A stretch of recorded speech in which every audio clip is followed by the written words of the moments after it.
What's the meaning of beheld?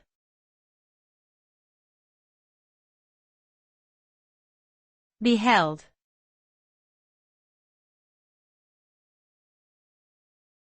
Beheld.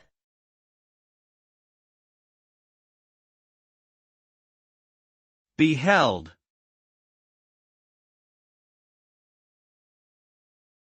Beheld.